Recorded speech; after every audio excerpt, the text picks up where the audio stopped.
सुप्रभात बच्चों, आज हम पढ़ेंगे पाठ 11 माँ बेटे का मिलन। तो चलिए ये इसको पढ़ते हैं।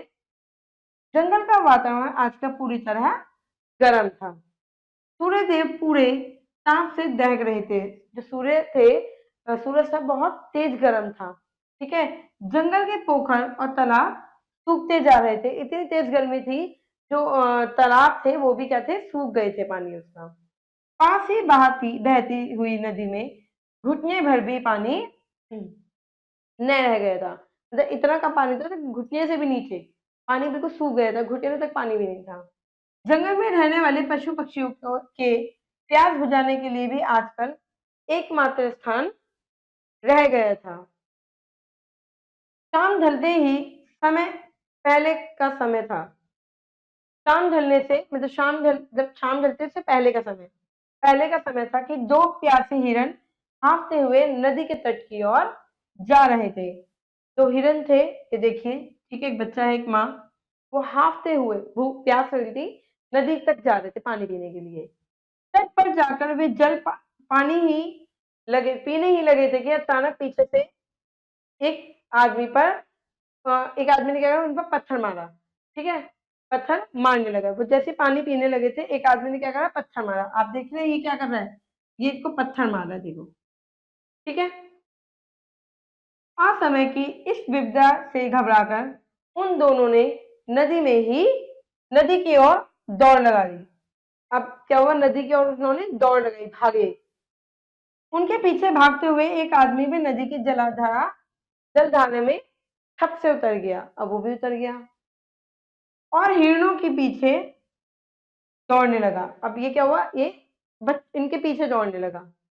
एक हिरन जो अभी बच्चा था, आप देख रहे हैं ये अभी बच्चा है, छोटा सा। ठीक है। एक हिरन जो अभी बच्चा था, एकाएक उसकी पकड़ में आ गया। अब भागते भागते क्या हुआ, वो हिरन तो आगे निकल गया, पर उसका बच्चा जो छोटा बेबी था वो उसके पकड़ में आ गया। उस हिरन के बच्चे को लेकर वह आदमी नदी से बाहर निकल आया। अब उससे लिया नदी से बाहर आ गया। संभवतः यही उसका मकसद था। उस हिरन के बच्चे को वह आदमी अपने घर ले आया और बड़े प्यार से पालने लगा। भाई, घर ले आया और बड़े प्यार से पालने लगा, बड़ा प्यार करने लगा। कुछ दिनों तक तो उसने उस बाल हिरन के गले में रस्सी बांधकर खूंटे से बांधा। कुछ दिन तक क्या हुआ कि भाग ना जाए, भाई नए नए घर है, तो रस्सी से बांधा और खूंटी से बांध दिया कि कहीं चला ना जाए। मगर जल्दी ही वह हिरन का बच्चा उस आदमी के बच्चों से इतना घुल मिल गया था, फिर उसे बांधने की जरूरत नहीं पड़ी। तो वो उस परिवार में हिल गया था पूरा, बच्चों बच्चों से, है ना। वह उस आदमी के परिवार का ही एक अंग बन गया था। अंग बन गया, मानो प्यार के कच्चे धागे से वह उन सबके साथ बंध गया हो। वो एकदम प्यार करने लगा था। मगर उसका स्वभाव अभी भी वैसा ही चंचल था, बहुत चंचल था, बहुत नोटी था, जैसे कहते हैं। हाव भाव में वह कोमल था, इसलिए उस आदमी ने उसका नाम कोमल रख दिया था। उसका नाम क्या रख दिया था, कोमल रख दिया था। कोमल अभी बहुत ही छोटा था, बिल्कुल नवजात शिशु जैसा। जैसा बिल्कुल छोटा सा बच्चा था, नवजात शिशु जैसा। उसकी सलोनी सूरत चांदी से सफेद रोमों से भरा सुनहरा बदन था। वह इतना मनमोहक था कि उस आदमी का पूरा परिवार ही उससे पूरी तरह घुल मिल गया। खाने के लिए उसे कोई फल देता था, कोई रोटी देता था, कोई हरे भरे साग देता था, कोई कुछ खिलाता, कोई कुछ खिलाता था। ठीक है। तो कोई दूध पिलाता था, कोई उसे क्या करता, दूध पिलाता था। जल्द ही वह खाते पीते बड़ा होने लगा और उस आदमी के परिवार में रम गया। जब वो बड़ा हो गया तो क्या हुआ, उस आदमी के परिवार में रम गया। ठीक है। इस दुनिया में संगत का असर किस पर नहीं पड़ा। अब संगत का असर सब पे पड़ता है ना। कोमल पर भी इसका असर हो रहा था। आदमी के बालों को जैसी शरारतें उसके अंदर भी दिखाई देने लगी। जैसे उसके बच्चे शरारत करते थे ना, कोमल भी करता था, हिरण भी करता था। कोमल बच्चों की तरह ही घर में तोड़फोड़ और नुकसान करने लगा था। उसके बच्चे तोड़फोड़ करते थे। कभी वह बच्चों की किताबें फाड़ डालता, कभी कुछ सामान गिराकर, ठीक है, तोड़ देता, और कभी कपड़े मुंह में दबाकर खींचता और फाड़ डालता। कभी कभी वो कपड़े भी फाड़ देता था। कुछ दिन तक तो परिवार के लोग उसकी इन हरकतों को बचपन की शरारत मानकर छोड़ देते थे। ठीक है, चलो अभी बच्चा है, कोई बात नहीं। पर मगर जब उसकी शरारतें लगातार बढ़ती जा रही थी, तो घर के लोगों ने धीरे धीरे उससे परेशान होने लगे। और एक दिन उसकी बुरी आदतों से दुखी होकर वह आदमी कोमल को, क्या हुआ, भरी दोपहरी में, मतलब कि दोपहर के समय जंगल में नदी के किनारे वही छोड़ आया, जहां से उसे दिया था, जहां से वह उसे लाया था। वह आदमी हिरन को छोड़ तो अवश्य आया, पर उसके मन से हिरन अभी भी निकल नहीं पाया था, क्योंकि बच्चा सा तो लेकर आया था वो, है ना, तो उसके मन में दया तो थी कहीं ना कहीं। इससे वह दो एक दिन बाद उसे देखने के लिए जंगल में आता रहता था। कि पता नहीं क्या कर रहा है, आप देख रहे हो, देखो चुपचाप आराम से खड़ा हुआ है, देख देख रहा है। उस दिन जंगल में कोमल को घूमते हुए ढूंढ तो लिया, मगर उसे यह देखकर दुख हुआ कि कोमल की शरारत करने और उछल कूद करने की वह आदत छूट गई है। एक घर में उसे सब कुछ मिल रहा था, खुश था वो बच्चों के साथ, जो दूसरे हिरणों में होती है। कोमल नदी के सुनसान तट पर कभी झाड़ियों, वह कभी पेड़ों की ओट में अकेला चुपचाप पड़ा रहता था। चुपचाप पड़ा रहता था। इसका कारण था कि इस तरह उसके आने से दूसरे हिरण को नापसंद, मतलब कि पसंद नहीं किया था, क्योंकि उससे शायद इतने नाराज रहते थे कि वह हिरणों के समाज को छोड़कर, वो वहां पे छोड़कर क्या हुआ था, आदमी के साथ इतने दिन तक रहता रहा। मतलब यहाँ नहीं आया, जंगल में सबके साथ नहीं रहा, वो आदमियों के साथ रहता रहा उनके घर पर। इसे सबसे नाराज थी। एक हिरनी थोड़ी दूर पर खड़ी उसे देख रही थी। ठीक है, कुछ पलों के बाद वह भी दूसरी तरफ चली गई। कुछ टाइम उसने देखा और फिर वो चली गई। कुछ देर बाद वह हिरनी फिर आई और दोबारा उसे ऐसे ही देखकर चली गई। कोमल उस हिरनी को देखकर थोड़ी देर के लिए तो प्रसन्न होता था, फिर मगर जैसे ही वह उससे मिले बिना लौट जाती थी, वह फिर उदासा जमीन पर लेट जाता और अपना मुख आगे को टिकाकर कुछ सोचने लग जाता था। क्या वह हिरनी कोमल की माँ थी? कोमल अपने साथियों के झुंड से अलग अलग क्यों रहने लगा? कोमल के अपने साथियों से के झुंड, तो हिरने और भी थे, उनसे अलग अलग रहने लगा था। क्या उसके हिरण समाज ने उसका बहिष्कार कर दिया था कि वो हमारी जाति का नहीं है, मतलब वो वहां पे रहकर आया है? मगर वह ऐसा क्यों कर रहे थे? क्या आदमी के संपर्क में रहने से कोमल अपनी जाति के गुणों और अपनी देह के गंध हो चुका था?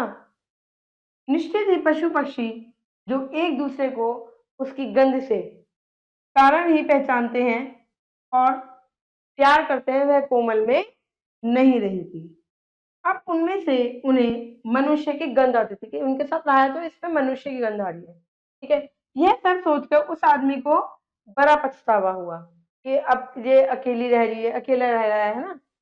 उसे लगा कि वह कोमल का अपराधी है। वह क्यों उसे घर लेके गया? अच्छा खासा यहाँ पे था, जंगल में खेल रहा था। एक हिरण के बच्चे को अपने घर में अपने साथ रखकर उसे क्या मिला? तो मुझे क्या मिला इसके साथ? उल्टे उसने कोमल के साथ यह खिलवाड़ किया, जिसके कारण उसके साथी हिरण उसे अपना नहीं पा रहे हैं, नहीं समझ पा रहे उसे अपना। मगर उसके मन में एक आशा जगी, कोमल की मानवी गंध यहाँ जंगल में रहकर जल्दी ही दूर हो जाएगी, और तब उसकी माँ ही नहीं वरन उसकी हिरण जाति उसे अपना लेगी। ठीक है, चलो अब ये यहाँ आ गया है, जंगल में रहकर उसकी जो गंध है वो हिरण वाली आ जाएगी, अब नहीं आएगी और कुछ टाइम बाद आ जाएगी। और उसकी फिर माँ ही नहीं, सब जितने भी लोग जितने भी वहां पे हैं हिरण, वो सब उससे मिलकर रहेंगे, और वह फिर से प्रकृति के अपने पुराने संसार में लौट जाएगा। अब गर्मी का प्रकोप प्रकोप लगातार बढ़ता जा रहा था, बहुत तेज गर्मी थी। तेज गर्मी से पेड़ों के पत्ते व टहनियां, जंगल के पौधे और हरी घास क्या हुआ, सूख रही थी। बस गर्मी होगी तो क्या होगा, पेड़ पौधे सूखेंगे। पर्वत से गिरने वाले झरने और तालाब सूख रहे थे। अब बस एक नदी थी जो उसी गति से बह रही थी, इस आग बरसाती गर्मी से चैन पाने के लिए नील गायों और हिरणों कि दल पहाड़ों के घने जंगलों से नीचे उतरकर, नीलगांव से नीचे उतरकर यहाँ नदी के आसपास रेतीले मैदान में रात बिताने आने लगे। क्या वो नदी के पास क्या हुआ, वो रात बिताने आने लगे, ठंडक रहती है। सुंदर हिरणों के झुंड यहाँ सुरक्षा की वजह से चक्रव्यूह सा बनकर बनाकर सोते, सुरक्षा भी थी वहां पे, सुरक्षा बनाकर वहां पे सो जाते थे। तो यह दृश्य देखने लायक होता था। बहुत सारे लोग की आदत थे वहां पे हिरण। झुंड के बीचों बीच शिशु और उनकी माताएं तथा गर्भवती हिरनियां विश्राम करती थी, आराम करती थी। उनके आसपास बूढ़े या कमजोर हिरण बेफिक्र होकर सोते थे। जिनके आसपास से बूढ़े हो चुके थे हिरण, वो सो जाते थे बेफिक्र होकर। बीच बीच में लगभग 8-10 मीटर की दूरी पर पहरा देने वाले हिरण तैनात रहते थे, 8-10 मीटर की दूरी पर, ताकि कोई और जानवर ना आ जाए। इस तरह कुल 15-20 पहरेदार हिरण झुंड की चौकसी करते थे। कितने? 15-20। इसके अलावा भी इस मंडली से कुछ दूरी पर झाड़ियों में छिपकर भी चारों ओर 5-7 हिरण चौकस रहते थे। 5-7 हिरण और भी रहते थे चौकस, जो अचानक आने वाली आपत्ति को भापकर, ये जानवर जो होते हैं ना, एकदम से भाप लेते हैं कि कौन आ रहा है, भापकर सबको सावधान कर देते थे और घड़ी भर में सारे हिरण वहां से दौड़कर 9-2-11 हो जाते थे, मतलब कि भाग जाते थे। वह आदमी कई दिन से भोर होने से पूर्व घूमने वहां आता था, शाम होने से पहले, भोर होने से पहले। तो यह सारी व्यवस्था देखकर हैरान हो जाता था। सच तो यह था कि वह कोमल को ही देखने आता था। वो क्या आता, वो सिर्फ कोमल को देखने आता था। तो अभी भी उदास उदास सा रहता था कि अभी भी लोगों ने इसे, जो हिरण थे वहां के, उन्होंने इसे अपनाया नहीं, अकेला बैठा रहता है। आज ऐसे ही वह फिर दबे पांव आया था, तो हिरणों को चौकस व्यवस्था में सोते देखकर मन ही मन बोला, हे प्रभु, इन मासूम हिरणों की सुख शांति को किसी की नजर ना लगे। आराम से देखो सो रहे हैं ना ये, ऐसा ना हो कि किसी दिन शेर आ जाए, ऐसा ना हो किसी दिन शेर आ जाए और शांति को भंग कर दे। और यह सोचते सोचते उस आदमी के दिमाग में एक तरकीब सूझी। वह आप बोला, मुझे भी तो इनको बचाने के लिए कुछ करना चाहिए। उसने कहा, मुझे भी तो कुछ ना कुछ करना चाहिए। एक रात यही हुआ, उसने सोचा, और एक रात क्या हुआ, यही हुआ कि शेर को जब पहाड़ियों पर भोजन नहीं मिला तो वह भी नीचे उतरकर नदी के तट पर आ गया। अब शेर को भोजन नहीं मिला, भोजन के लिए वो कुछ तो करेगा, तो वो चलते चलते क्या हुआ, नदी के तट तक आ गया। उसे यहाँ पर अपने लिए भोजन मिल जाने का विश्वास था, यहाँ तो भोजन मिल ही जाएगा। वह बड़ी सावधानी से दम सीधे धीरे धीरे तट पर आ पहुंचा। वहां आकर उसने सोते हुए हिरण मंडली का सिर उठाकर चारों ओर से निरीक्षण किया। उसने देखा सब हिरनियां यहाँ पे तो सो रही हैं। उसकी नजर अपने झुंड से अलग एक तरफ अकेले पड़े कोमल पर पड़ी। अब ये तो झुंड था सारा, उसकी नजर किस पर पड़ी? कोमल पे, क्योंकि वो अकेला सो रहा था। ठीक है। शेर झाड़ियों की ओट में से गुजरकर उधर ही चल पड़ा। उसने कहा, ये तो बहुत सारे, मैं यहाँ पे चलता हूँ, जो अकेला सो रहा है। शेर कोमल के पास पहुंचकर उसको दबोचने के लिए छलांग मारने ही वाला था कि मंजरी के बीच से तेज आवाज आई। जैसे वो मारने के लिए उसे आ रहा था, खाने के लिए आ रहा था, मंडली के बीच से आवाज आई जो पूरे जंगल में गूंज उठी। तीनों ने जिधर दिखाई दिया उधर कुचाले कुलाचे भरकर दौड़ लगा दी, जहां उन्हें जगह मिली। शेर ने कोमल पर छलांग लगा दी और जैसे ही उस पर पंजा गाड़ना चाहा, कोमल उसकी पकड़ से बाहर निकल गया और देखते ही देखते सारे हिरण छूमंतर हो गए, सब भाग गए। केवल कुछ दूरी पर खड़ी कोमल की मां उसे देखने के लिए खड़ी रही। कोमल की जो मां थी वो उसे देखने के लिए खड़ी रही, और कोमल के हाथ से निकलने के बाद शेर की नजर उस पर गई। जैसे कोमल निकली, उसकी नजर गई उस पर, वह उसी की तरफ झपट पड़ा। हिरनी दूसरी तरफ दौड़ी और शेर उसके पीछे भागा।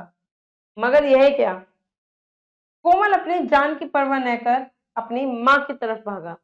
कोमल ने अपनी जान की परवाह नहीं करी, अपनी मां की तरफ भागा। हिरनी को दूर होते देख शेर फिर पलटकर कोमल की तरफ जाने लगा। हिरनी तो दूर चली गई, तो फिर कोमल की तरफ भागा।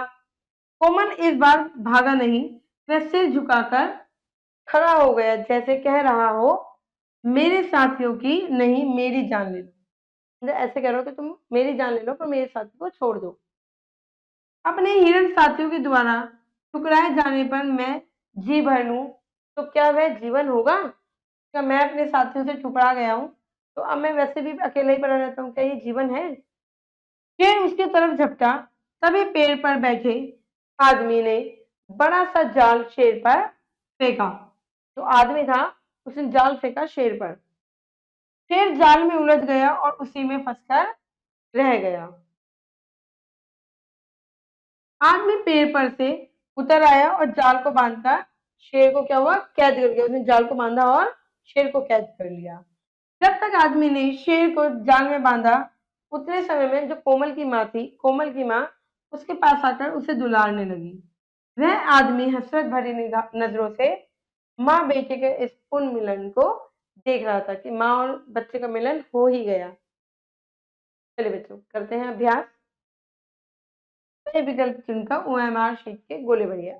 इधर नहीं करेंगे, हम इधर एक टिक करेंगे, ठीक है। चलिए, हिरणी तथा उसके बेटे का क्या हो गया था?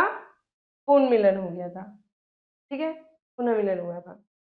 छोटे हिरण का नाम क्या था? कोमल, जो एक रखा था उसने। झुंड की चौकसी कुल कितने हिरण होते करते थे? 15-20 हिरण चौकसी करते थे। कोमल को दबोचने के लिए किसने छलांग लगाई थी? शेर ने। किसने लगाई थी? शेर ने लगाई थी। चलिए बच्चों आगे बढ़ते हैं। निम्नलिखित रिक्त स्थानों की पूर्ति कीजिए। कोमल अपनी जान की परवाह न करके अपनी माँ की तरफ भागा। माँ की तरफ भागा। इस दुनिया में डैश का असर किस पे नहीं पड़ता? संगत। किसका? संगत। शेर जंगल के में उलझ गया और उसी में क्या हुआ? फंस कर रह गया। फंस कर